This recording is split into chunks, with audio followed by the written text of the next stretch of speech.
एक राजकुमारी और दूसरी एक जमींदार की पुत्री, दोनों को मित्रता थी। एक दिन राजा के यहाँ भगवत प्रेमी महात्मा आए। वो संत सेवी राजा थे। महात्मा जन आते रहते थे और महात्माओं का कार्य ही होता है निरंतर अपने प्रभु की सेवा और सुमिरन में मगन रहना। सेवा सुमिरन ये बहुत बड़ी सामर्थ्य है। अगर हम हर समय सेवा और सुमिरन में रहे तो कभी कोई माया प्रपंच हमें परास्त नहीं कर सकता। जहां हम सेवा सुमिरन से अलग हुए वहीं माया का प्रभाव पड़ता है। भगवान का शालिग्राम स्वरूप उनके पास था। वो भाव से सेवा कर रहे थे और नवीन अवस्था की कोमल हृदय वाली ये दोनों सखियां देख रही थी। इनके मन में आया ऐसे हम भी ठाकुर सेवा करेंगे। देखने से सुनने से हमारे हृदय में प्रभाव पड़ता है। गंदी बातें देखेंगे, गंदी बातें सुनेंगे, उसी का चिंतन होगा, हृदय गंदे आचरणों की प्रेरणा वाला बन जाएगा। अगर हम भागवतिक बातें सुनेंगे, भागवतिक दर्शन करेंगे तो भागवतिक चिंतन होगा, हृदय भागवतिक प्रेरणा वाला बन जाएगा। कई दिन संत भगवान रुके, रोज सेवा कीर्तन कथा, सरल हृदया। उन दोनों सखियों में बात आई कि चल करके संत भगवान से कहते हमको भी ठाकुर जी दीजिए। दोनों ने चरण पकड़कर प्रार्थना की, गुरुदेव हमारे हृदय में भी इच्छा हो रही कि हमें ठाकुर सेवा मिले। अब दोनों बच्चे ही थे। संत भगवान ने विचार किया सेवा पद्धति में बहुत सावधानी की आवश्यकता होती है। अभी ये बच्चे हैं, कहीं सेवा अपराध न बन जाए। सेवा अपराध भी होता है। उपासना में चलने वाले उपासक को सेवा अपराध और उप सेवा अपराध 32 ये 64, इन पर सावधान रहना चाहिए। ये गलती नहीं होनी चाहिए। जैसे आप ठाकुर सेवक हैं, अपने घर में सेवा विराजमान किए हुए हैं। अब जैसे आपको ठाकुर जी के दर्शन के लिए जाना है, जहां तक ठाकुर जी के दर्शन करने के लिए जाना है, हो सके तो पादुका न पहने, नंगे पैर दर्शन करने जाए।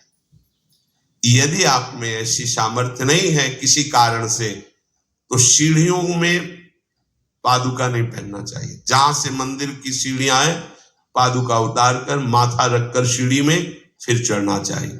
खड़ाओं या पादुका पहन करके श्री विग्रह के दर्शन करने के लिए जाने में फिर अपराध लगता है।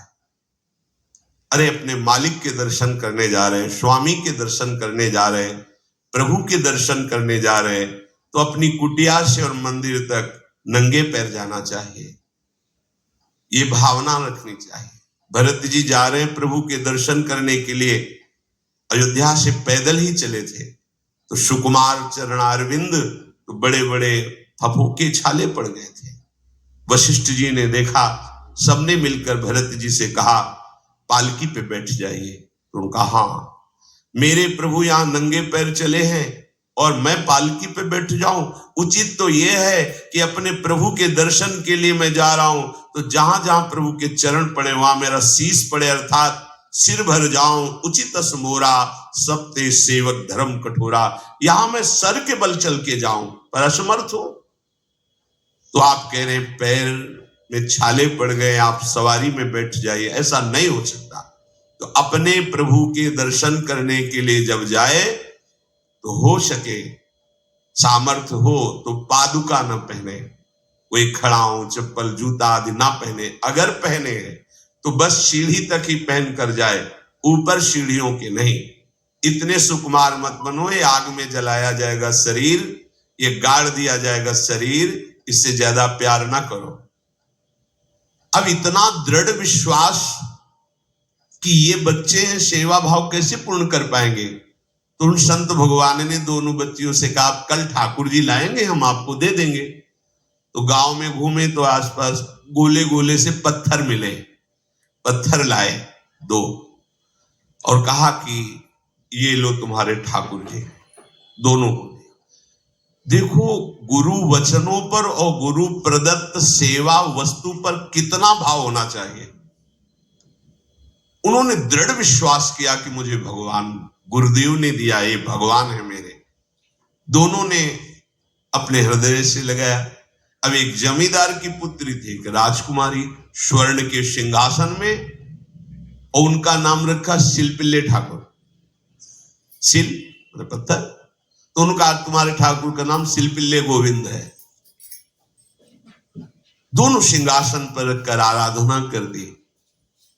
भाव प्रतिपल बढ़ता गया, नाम निरंतर जप।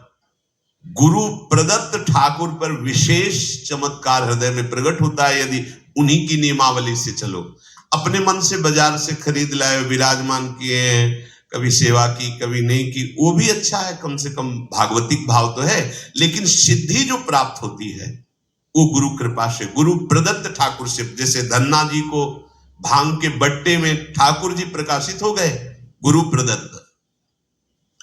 अब ये सखियां जब बड़ी हुई तो इनके ब्याह की बात हुई। तो जो राजकुमारी थी, उनका राजकुमार से किसी से ब्याह तय हुआ, ब्याह हो गया। अपने माता पिता से जब विदाई ली तो अपने ठाकुर जी को, जो सिंहासन में थे, सिंहासन से एक सुंदर पेटी में से और गोद में रखा, और अंदर ही अंदर जल रहे हैं कि प्रभु, मैंने प्रीतम आपको माना है, संसार के व्यवहार में ये प्रीतम बना हुआ है, पर प्रभु हमारे प्रीतम दो नहीं हो सकते, हमने हृदय से आपको माना। इसी विचार में वो बड़ी उदास है। पहले पालकियों में ऐसा, राज सैनिक चल रहे हैं, पालकियों में वो बहू जा रही है और राजकुमार घोड़े पर। राजकुमार बार बार पालकी के समीप जाता, दर्शन करने की इच्छा होती है ना, तो उदास देखता, मन में बड़ी गिलानी हुई। उसने कहा, एक नदी थी, उसने कहा यहां हम थोड़ी देर विश्राम करना चाहते हैं, राजकुमारी की पालकी रखी जाए और सैनिक दूर खड़े हो। तो राजकुमार वैसे ही आज्ञा हुई।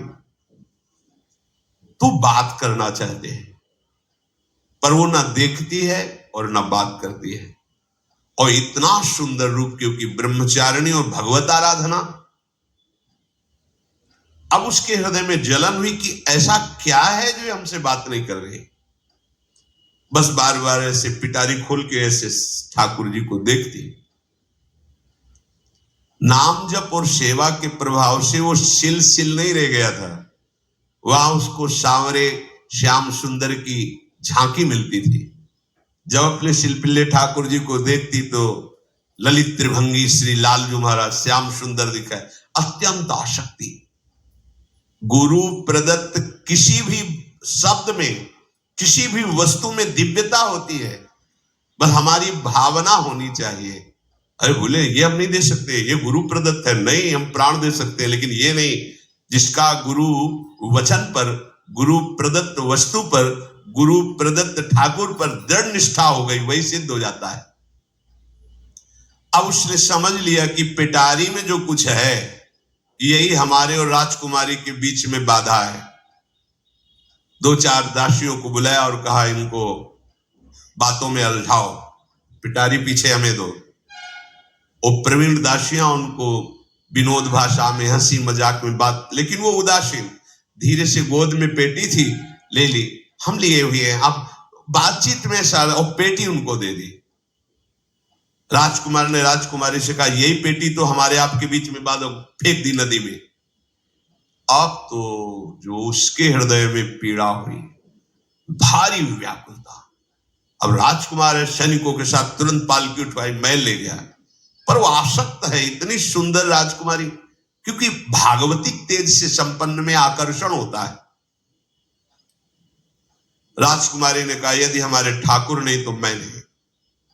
आज से अन्न जल त्याग, प्राण त्याग दूंगी अगर हमारे ठाकुर जी हमारे समीप नहीं तो। आज से एक बूंद पा, कैसे पिए? अपने ठाकुर को भोग लगा के पाला है और ठाकुर जी फेंक दिए गए। भारी व्याकुलता, जैसे मीरा जी कहते, दृश्य बिन दुख न लागे नहीं। न रात में नींद है, न दिन में अन्न जल है, व्याकुलता। अब भयभीत हो गया राजकुमार। पूरा महल इस विषाद से हो गया कि अगर नवीन राजकुमारी प्राण त्याग देती है तो क्या होगा लोक समाज में, कि अभी नवीन राजकुमारी गई, ये लोग ऐसे निर्दयी है कि ऐसा व्यवहार किया कि उसने प्राण त्याग दिया। राजकुमार घुटने में आ गया, घुटने टेक कर राजकुमारी से कहा, मैं तुम्हें दुखी नहीं करना चाहता, पर मैं तुमको छोड़ भी नहीं सकता। अब हमें आप वो उपाय बताओ जिससे आप मुस्कुरा दो, आप प्रसन्न हो जाओ। तो उनका, हम अपने ठाकुर के बिना जीवित नहीं रह सकती। यदि आप हमें जीवित देखना चाहते तो हमारे ठाकुर जी ला के दो। ठाकुर जी को नदी में फेंक दिया था। पारिवारिक जनों के साथ राजकुमार उस नदी के तट पर गए और राजकुमारी से कहा, तुम्हें इतना प्रेम ठाकुर जी से, तो तुमसे ठाकुर जी कितना प्रेम करते हैं? अगर तुमसे ठाकुर जी प्रेम करते हैं तो मुझे प्रमाणित कर दो, तो मैं जीवन भर तुम्हारी आज्ञा में रहूंगा। अच्छा, तो तुम ये देखना चाहते हो कि ठाकुर जी हमसे कितना प्रेम करते हैं? हाथ फैलाया और आर्त भाव से पुकारा कि गोविंद, अब आपके बिना मैंने जीवित नहीं रहना। अंदर से जीव ही प्रार्थना की तो जल से सिंहासन सहित सिलपिल्ले भगवान जैसे कोई वायु के प्रवाह में आ रहा हो, ऐसे आए और छाती से चिपक गए। पूरा परिवार राजकुमार ये देख रहा था। हृदय से ठाकुर जी जीवन भर के लिए दासत्व स्वीकार कर लिया और कहा, जैसी आप आज्ञा करोगे। जैसे मीरा जी, जब राणा जी से ब्याह हुआ तो प्रथम मिलन की रात में मीरा जी ने कहा, सावधान, तुम हमारे पति नहीं हो, मेरा सुहाग गिरधर से है, श्याम सुंदर ही मेरे पति हैं। व्यवहार में तुम पति बने हो, यदि हमारी बात समझ पा रहे हो तो जीवन में कभी हमारा स्पर्श मत करना। ये जीवन केवल गिरधर के लिए, दूसरे के लिए नहीं। उतर गए शैया से और जैसे सेवक होता है, बोले, अहो भाग्य, मुझे ये सौभाग्य मिला कि इतनी महाभाग्यवती की सेवा करने का। एकांत में मैं सदैव तुम्हारे शिष्य की तरह बर्ताव करूंगा, पर समाज में तुम्हें बहू की तरह बर्ताव करना होगा, नहीं तो लोग जीने नहीं देंगे। समाज में पत्नी की तरह और एकांत में गुरु शिष्य के, तुम हमारी गुरु होगी और हमसे। ऐसा ही बर्ताव राणा ने किया, ऐसा ही उस राजकुमार ने। हमारी भागवतिक निष्ठा ऐसी होनी चाहिए कि जो गुरुजी ने मंत्र दिया है, जो गुरुजी ने उपासना दी है, उसमें दृढ़ विश्वास होना चाहिए। हमारे अंदर किंचन मात्र फिसलाव नहीं होना चाहिए। और आगे जो महामहिम सूत्र है, जब तक हमारा मन प्रभु में समर्पित ना हो जाए तब तक पाप होने की संभावना होती है। बड़े बड़ों से चूक हो जाती है। इसमें यह नहीं कहा जा सकता कि हम इतने वर्ष से साधन में लगे, हमसे चूक नहीं होगी, ये तो भूल जाना। बड़े बड़ों से चूक करवा देना माया का कार्य होता है, पर जिनका मन प्रभु को समर्पित हो गया है उनसे चूक नहीं हो सकती। इसलिए जो अगला सूत्र वर्णन किया कि जितने भी पापाचरण होते हैं वो सब मेरे से होते हैं, ऐसा उपासक दृढ़ निश्चय करे। ऐसा नहीं कि पापाचरण भगवान से, भगवान करा रहे हैं। जिन लोगों का एक प्रश्न होता है कि जब सब कुछ भगवान करा रहे हैं, भगवान की इच्छा के बिना पत्ता भी नहीं हिलता, तो जो हम पापाचरण, गलत आचरण, वो भी तो भगवान ही करा रहे हैं। इस विषय को समझना है।